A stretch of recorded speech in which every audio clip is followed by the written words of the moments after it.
Assalamualaikum warahmatullahi wabarakatuh.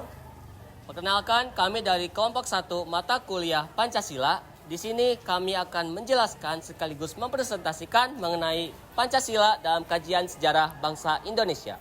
Sebelum itu, perkenalkan, nama saya Akbar Abdullah Wahid Muhammad beserta rekan saya.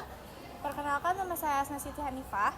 Perkenalkan, nama saya Arfa Dwi Rahmawati. Perkenalkan, nama saya Naisayla. Perkenalkan, nama saya Revi Nabila Puspita Sadi. Perkenalkan, nama saya Reza Natasha. Perkenalkan, nama saya Adi Minanja. Selamat menyaksikan.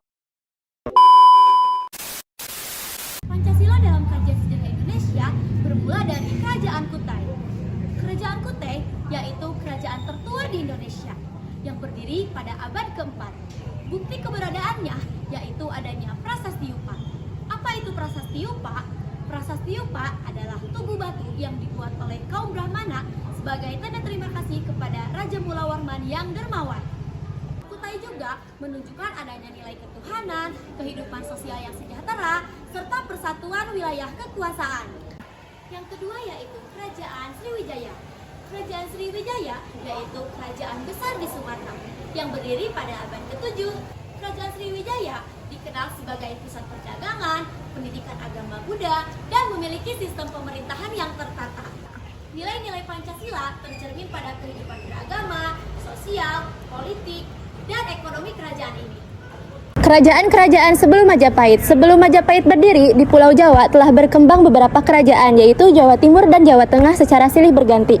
Kemajuan budaya pada saat itu tercermin pada pembangunan Candi Borobudur dan Candi Prambanan. Pada awal abad ke-13 Masehi, muncullah Kerajaan Singgasari yang memiliki hubungan erat dengan perkembangan Kerajaan Majapahit. Kerajaan Majapahit berdiri pada tahun 1293 hingga awal abad ke-16 Masehi. Masa kejayaannya terjadi pada masa pemerintahan Raja Hayamuruk dengan Mahapati Gajah Mada. Wilayah kekuasaannya sangat luas, mencakup hampir seluruh Nusantara. Majapahit runtuh pada tahun 1520 karena konflik internal dan perang saudara. Nilai-nilai Pancasila pada zaman Majapahit sudah mulai tampak dalam kehidupan masyarakat. Antara lain, yang pertama, ketuhanan. Agama Hindu dan Buddha hidup berdampingan secara damai. Yang kedua, kemanusiaan. Terjalinnya hubungan baik dengan kerajaan-kerajaan lain. Yang ketiga, persatuan. Sumpah Palapa Gajah Mada mencerminkan cita-cita persatuan Nusantara. Yang keempat, kerakyatan. Sudah mulai mengenal musyawarah dengan adanya penasehat kerajaan. Yang kelima, keadilan sosial. Kejayaan Majapahit bertahan lama karena didukung oleh masyarakat yang hidup makmur dan sejahtera. Yang kelima ada kerajaan-kerajaan Islam. Islam masuk ke wilayah Nusantara secara damai dan dapat diterima oleh masyarakat sekitar. Kerajaan-kerajaan yang sebelumnya bercorak Hindu-Buddha berkembang menjadi kerajaan Islam seperti Kerajaan Demak dan Kerajaan Mataram Islam. Perkembangan ini membuat hampir seluruh wilayah Nusantara berada di bawah pengaruh Islam dan membentuk suatu tatanan sosial yang baru serta pemerintahan yang baru. Yang keenam ada penjajahan dan perlawanan terhadap penjajah. Penjajah terjadi akibat kemajuan Eropa setelah Renaissance yang mendorong kolonialisme dengan tujuan 3G yaitu Gold, Glory, dan Gospel. Bangsa Eropa dan seperti Portugis dan Belanda datang ke Nusantara awalnya untuk berdagang. Namun seiring berjalannya waktu kemudian menjajah dan juga menindas rakyat. Hal ini dapat memicu berbagai perlawanan daerah seperti Pangeran Diponegoro, Imam Bonjol, Patimura, dan juga Teku Umar. Namun perlawanan tersebut gagal karena belum adanya persatuan. Dari pengalaman ini tumbuh keadaan nasionalisme bahwa kemerdekaan dapat dicapai dengan persatuan dan kesatuan suatu bangsa. Kebangkitan nasional merupakan satu fase penting dalam sejarah Indonesia. Pada masa ini, rasa kebangsaan mulai tumbuh terutama di kalangan kaum terpelajar.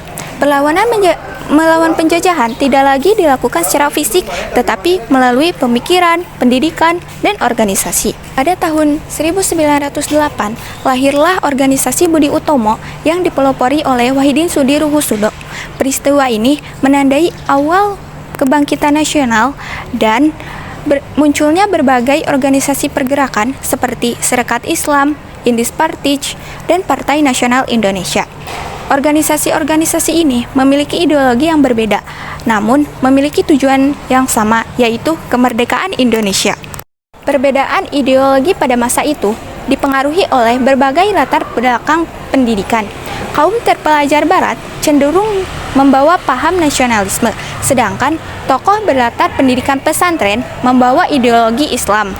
Semangat persatuan terjadi pada 28 Oktober 1928 melalui Sumpah Pemuda yang menyatakan satu tanah air, satu bangsa, dan satu bahasa Indonesia. Pada saat itu, lagu Indonesia Raya juga pertama kali dikumandangkan sebagai simbol kebangkitan nasional. Kebangkitan nasional dan Sumpah Pemuda menjadi dasar kuat pada perjuangan bangsa Indonesia menuju kemerdekaan. Tentunya di balik sejarah lahirnya Pancasila pasti ada tahap-tahapan. Pertama ada tahap perencanaan ataupun tahap perumusan, tahap kedua adalah tahap pengesahan. Yang pertama adalah tahap perumusan Pancasila pada masa pemerintahan Jepang. Pada Perang Dunia Kedua, Indonesia berada di bawah tekanan pemerintahan Jepang. Namun ketika Jepang sedang terdesak oleh pihak sekutu, Jepang menarik simpati masyarakat Indonesia yaitu dengan menjanjikan kemerdekaan. Sebagai salah satu buktinya, Jepang akhirnya membentuk sebuah badan yaitu BPUPKI ataupun Badan Penyelidik Usaha Persiapan Kemerdekaan Indonesia pada tanggal 1 Maret 1945.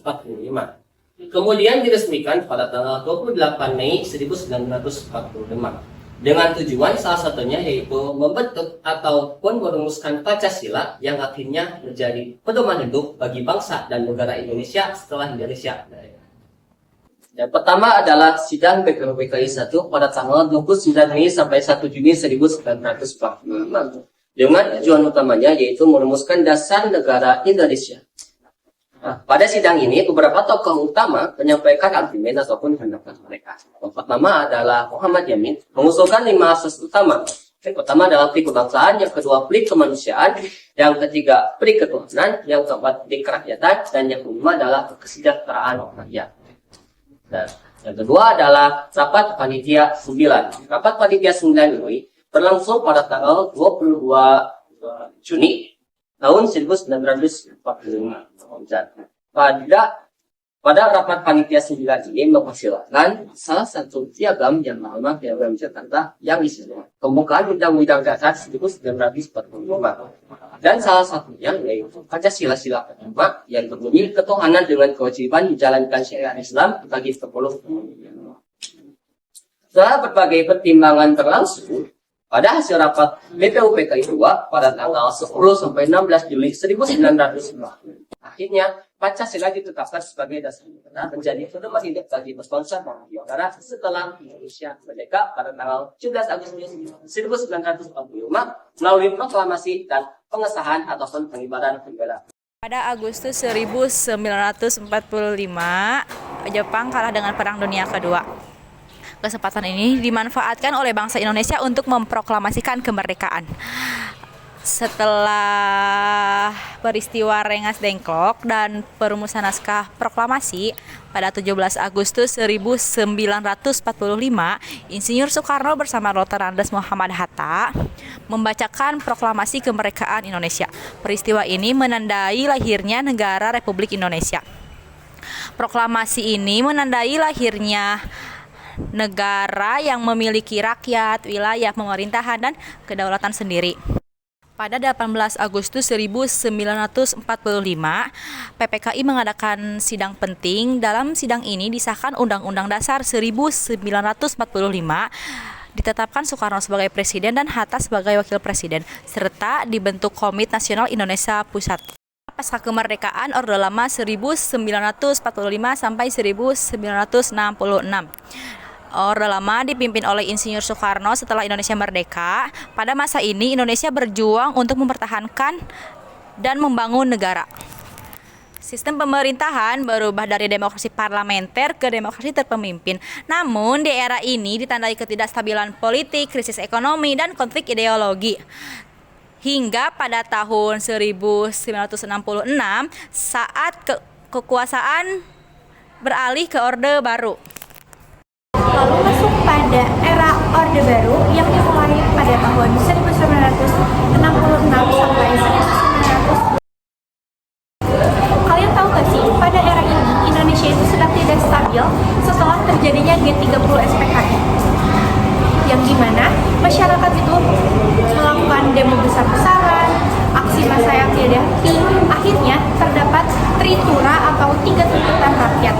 Fokus utamanya terdapat 3 poin penting pada tritura ini. Yang pertama, untuk membubarkan PKI, yang kedua itu untuk membersihkan kabinet-kabinet, dan yang ketiga itu untuk menurunkan harga-harga.